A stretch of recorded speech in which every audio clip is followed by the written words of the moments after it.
আপনি ইউরোপ আমেরিকায় যাবেন, তারা ওজনে কম দেয় না। আওয়াজ করে বলুন তো, ওজনে কম দিও না এমন আয়াত কোরআনে আছে না নাই?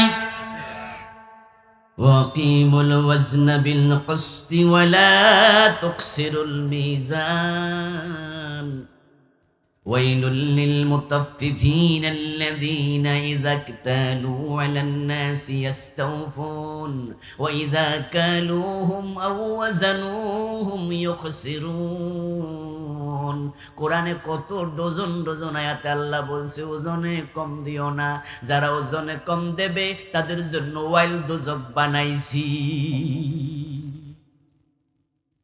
এই যে কোরআনের একটা আইন, ওজনে কম দিও না, এটা কি বাংলাদেশের মুসলমানরা গ্রহণ করছে না আমেরিকা ইউরোপ গ্রহণ করছে? কথা বুঝা জবাব দিয়ে। আমাদের দেশে ওজনে কম দেয়ার লোক আসেনি, তো এই আইন তারা গ্রহণ করছে। কথা বুঝেন? আমাদের দেশে মালে ভেজাল দেয়ার লোক আছে না নাই? কিন্তু ইউরোপে যান, আমেরিকায় যান, তারা মালে ভেজাল দেয় না। ব্যবসা করার সময় মিথ্যা কথা বলে এমন ব্যবসায়ী আছে না নাই? কিন্তু আপনি ইউরোপ আমেরিকায় যান, তারা মিথ্যা কথা বলে না। কোরআন হাদিস আমাদেরকে শিখাইছে তোমরা পবিত্রতা অর্জন করো। ঘুম থেকে উঠেই হাত ধো, মুখ ধো, নামাজে খাড়াও, ওযু করার পর পবিত্র হওয়ার পর নামাজে যাও। পবিত্রতা ঈমানের অঙ্গ, পরিচ্ছন্নতা ঈমানের অঙ্গ। কিন্তু বাংলাদেশের রাস্তাঘাটে ময়লা আছে না নাই? কিন্তু জাপানে দেখবেন একটা কাগজের টুকরাও রাস্তায় পাবেন না। টোকিও থেকে আমি হিরোশিমা গেলাম। ওই যে দ্বিতীয় বিশ্বযুদ্ধের সময় বোম ফুটাইছিল হিরোশিমা নাগাসাকি, শোনেন নাই? ওই হিরোশিমা দেখতে গেলাম প্রায় 1000 কিলোমিটার দূর। টোকিও জাপানের রাজধানী। অনেক ঘুরলাম দেখার জন্য, 2 দিন শুধু ঘুরলাম আর দেখলাম আমি রাস্তায় ময়লা দূরের কথা, একটা টিস্যু পেপারও পাই নাই। পরিচ্ছন্নতা ঈমানের অঙ্গ। কথা ছিল বাংলাদেশ থাকবে সবচেয়ে পরিচ্ছন্ন, কারণ আমরা সবাই ঈমানদার 92%। কিন্তু আমাদের দেশে রাস্তার মাঝখানে কলা সিলকা ফেলে, রাস্তার সাইডে প্রস্রাব পায়খানা করে দিয়ে দেয়, আছে না লোক? কিন্তু জাপান, সিঙ্গাপুর, পৃথিবীর এমন অনেক দেশ আছে কেউ রাস্তায় থুতুটাও ফেলে না, থুতুও ফেলবে না। থুতু আসলে ফেলবে টিস্যুর মাঝে, কাগজে রেখে দেবে, তারপরে ডাস্টবিনে নিয়ে কাগজটা ফেলবে, রাস্তায় থুতুটাও ফেলবে না। ইসলামের যে বিধানগুলো তারা নিল, ওই জায়গায় তারা শান্তি পেল। তাই জাপানে 100 বছরের বেশি হায়াত বেঁচে আছে এমন লোক কয়েক লক্ষ, কর্মক্ষম, সুস্থ। ওখানের মানুষ 90 বছর 80 বছর অ্যাভেলেবেল আছে, কারণ তাদের হার্ট ভালো, 2 নাম্বার খায় না, কিডনি ভালো, ফুসফুস ভালো। আর যারা ভালো থাকে আল্লাহ তাদেরকে হায়াত বাড়াইয়া দেয়। আপনি যদি এখন বিষ খান আপনি মরে যাবেন না? এটা কি আল্লাহর দোষ?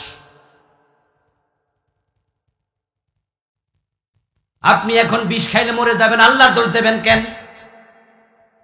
এখন মালে আমরা ভেজাল মিশাই, তারা মিশায় না, তাই তারা বেঁচে আছে অনেক দিন, ভালো আছে। 100 বছরের উপরে মানুষ অ্যাভেলেবেল, কয়েক লাখ আছে 100 বছরের বেশি।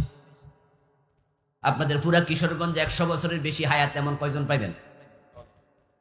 বরং কেউ যদি বুড়া দেখি, আমরা মাঝে মাঝে জিজ্ঞেস চাচা বয়স কত, 100 করলে তার থমকে উঠি না, কি কন 100? তো আদম আলাইহিস সালাম স্বাস্থ্য ভাই।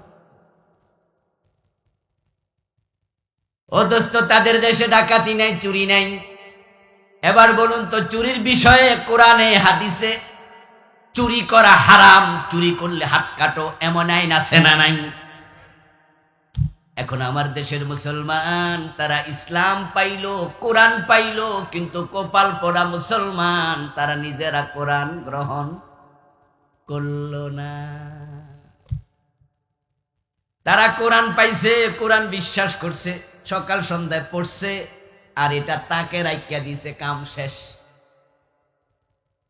কারণ তারা জানে না অনেকে কোরআন কেন এসেছে। তাই কোরআন নাজিলের উদ্দেশ্যটা জানা দরকার আছে না নাই?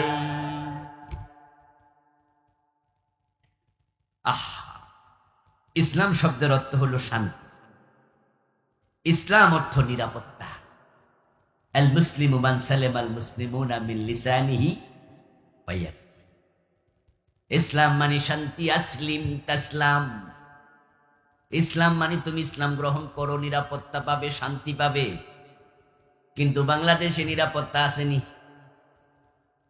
করিমগঞ্জ থানা সদর থেকে আপনার অ্যাকাউন্টের ব্যাংক থেকে 10 লাখ টাকা তুলে একা একা বাড়িতে আসার সাহস আছে কয়জনের? বরং যদি 10 লাখ টাকা অ্যাকাউন্ট থেকে তুলি, সাথে নিশ্চয়ই একজনকে নেই না, ছেলে হোক আত্মীয় হোক, কারোর কই ভাই একটু ব্যাংকে যাবো, তুমিও লগে আইও। তারপরে 10 লাখ টাকা তোলার পরে ব্যাগে ভৈরা রিক্সা ওঠার সময় ডানে বামে চাই এবং দুইজনে মিলে পড়তে থাকি লা ইলাহা ইল্লা আনতা সুবহানাকা ইন্নী কুনতু মিনাজ ইউনূস নবীর মতো মাছের পেটে নিয়ে ঢুকতেছে। অথচ সৌদি আরবে যাবেন হজের সময়, উমরার সময়, আমরা তো 5,000 রিয়াল, 7,000 রিয়াল, 4,000 রিয়াল, 10,000 রিয়াল লইয়া যাই। খরচ যা হয় হোক, যেন টাকার কোনো টেনশন না থাকে। এই জন্য 10,000, 5,000 রিয়াল, 4,000 রিয়াল অনেকে আমরা নেই।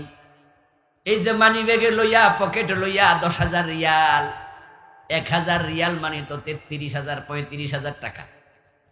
তো 10,000 মানে 3.5 লাখ টাকা। এই 3.5 লাখ টাকা পকেটে, কোনো টেনশনই নাই, কারণ আমি জানি সৌদি আরবে কেউ পিস্তল ঠেকানোর সম্ভাবনা। আর আমার দেশে অনিরাপত্তা, দিনে দুপুরে গুলি করে দেয়। এই যে আমাদের শরীফ ওসমান হাদিরে গুলি করলো, এই গুলিটা কি কোনো জঙ্গলে হয়েছে না ঢাকা শহরে? রাতের বেলা না দিনের বেলায়? তো খুনি অ্যারেস্ট হইল না কেন? কোথায় নিরাপত্তা? যে শরীফ ওসমান হাদির মৃত্যুতে বাংলাদেশ কেঁপে উঠেছে, রাষ্ট্রীয় শোক ঘোষণা করেছে, পতাকা অর্ধনমিত রেখেছে, প্রধান উপদেষ্টা পর্যন্ত জানাজায় হাজির হয়েছে, সব রাজনৈতিক দল বিবৃতি দিয়েছে, তারপরও তার খুনি নাকি ধরা পড়ে না। তাইলে যদি হে বেডার মতো লোকের খুনি ধরা না পড়ে, আপনারে আমারে মারলে কি খবর? অথচ ইসলাম অর্থ তো শান্তি, ইসলাম অর্থ নিরাপত্তা। তো শান্তি কই, নিরাপত্তা কই? ওই যে কোরআন কেন এসেছে এটাই তো পাবলিক বোঝে না, যার কারণে কোরআনও মানে না, ইসলামও মানে না, শান্তিও পায় না। এক এলাকায় বিদ্যুৎ নাই, বাংলাদেশে বিদ্যুৎ নাই, কিছু এলাকা কিন্তু এখনো আছে। একবার অজপাড়াগা বিদ্যুৎ নাই, রাষ্ট্রীয় প্রচেষ্টায় বিদ্যুৎ গেল। তো বিদ্যুৎ যাওয়ার পরেও আলহামদুলিল্লাহ বাতি টাতি জ্বলতেছে, কিন্তু অনেকে এখনো ঘরে ফ্যান লাগায় নাই। তো এক বুড়া মুরব্বী, উনি এরকম তাল ফাঁকা দিয়া বাতাস করছে। তো এলাকায় একজন শিক্ষিত ছেলে শহরে থাকে, সে বলতেছে, দাদা তোমার তো পয়সা করি আছে, তো ফ্যান একটা লাগাইলে তো সারে, এরকম বাতাস করো লাগেনি, দেখবা যে কি মজা, কি আরাম। ওই বেড়া জীবনে ফ্যান দেখে নাই, গ্রামের অজপাড়া গায়ে। তো বেড়া কয় ফ্যান কিনলে আরাম নেই, কি তারে কস, তাহলে আর বাতাস এরম করণ লাগবো না? কয় না, শান্তিতে ঘুমাইতে পার। তো পয়সাওয়ালা মানুষ চলে গেছে করিমগঞ্জ, যাইয়া দোকানদারের কইছে 1 নাম্বার একটা ফ্যান দেন। বেড়া ভালো একটা ফ্যান দিল। 3 দিন পরে এসে দোকানদার অভিযোগ করে, নাতি কইছিল ফ্যান কিনলে শুধু বাতাস আর বাতাস, শান্তি আর শান্তি। কই, আপনার তো ফ্যান কিনে নিলাম 3 দিন হইলো, বাতাসও নাই, শান্তিও নাই। তখন দোকানদার বলে, কোন কোম্পানির ফ্যান?